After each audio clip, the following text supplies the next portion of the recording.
All right, welcome back here to this special edition of The Hill. Earlier today, the presumptive Democratic nominee for president, Kamala Harris, the vice president, and the Republican presidential hopeful, former President Donald Trump, took digs at each other out on the campaign trail. We're going to see a lot of this going forward. Harris tied Trump to an extremist, at least tried to, and spoke about the Project 2025 agenda. We must also recognize there are those who are trying to take us backward. You may have seen their agenda. Part of it is called Project 2025. These extremists want to take us back, but we are not going back. We are not going back. All right, so that part of the former vice president earlier today. Here was Trump and what he said about her. So now we have a new victim to defeat, Lion Kamala Harris, Lion, L-Y-I-N apostrophe. The most incompetent and far-left vice president in American history. All right, around the table we go. What did you hear there? Morgan, I'll start with you. I heard the two of them in a general election campaign going after each other. That's so, what we're going to get, huh? I mean, I think it's totally to be expected.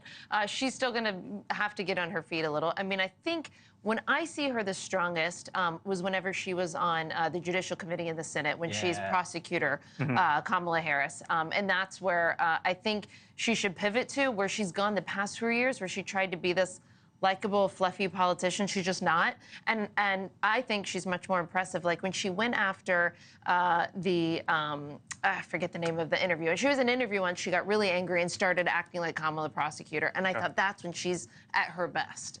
As the Republican. What'd you hear there? I thought more of the same with Donald Trump, name calling, the usual, trying to demean people, that kind of stuff. I mean, I think everybody's sort of gotten used to that, so it's sort of numbing at this point. I think Harris sort of, is much more comfortable than she was a few years ago, and she's got footing. Okay. And she seems comfortable in her own skin. So how she comes off with some of the issues as they start talking issues and can articulate them, which I think is also in people's mind. Biden really couldn't articulate very well. She can speak very clearly. But you know what I'm really curious about, too, Congressman? I mean, who's her team, too? And like, especially from a foreign policy perspective, Biden had a lot of the Obama second-term people, Blinken, Sullivan. Like, we knew most of the foreign policy team. The senior team had been around the Obama administration for 1 or 2 terms. We don't really know her team, what she thinks. Is she going to be different from Biden on the issues or not? I think it's a very big question. Well, I think it's going to go there, but I think Blinken and Sullivan, I think, are going to continue to be around. She's going to. I will bet you $1 million that is not true. $1 million. I put it down on the writing. I will. I hope you have the money for it, for your sake.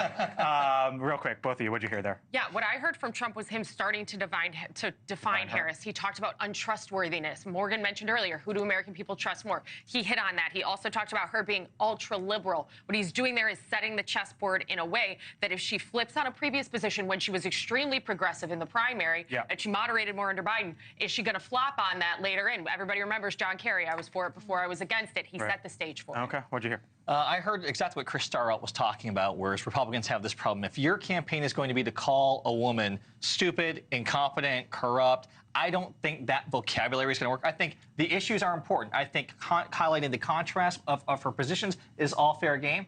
I remember the same thing about Donald Trump. I remember a week ago on this very set, Aaron Perini talking about a changed Donald Trump, and I'm like watching that. What are you talking about? That's the same guy. Women can be corrupt too. Our ovaries don't prohibit us from being corrupt. So. All right. Thank you for watching, and make sure you go to joinnn.com to find NewsNation on your television provider. And don't forget to click the red subscribe button below to get more of NewsNation's fact-driven, unbiased coverage.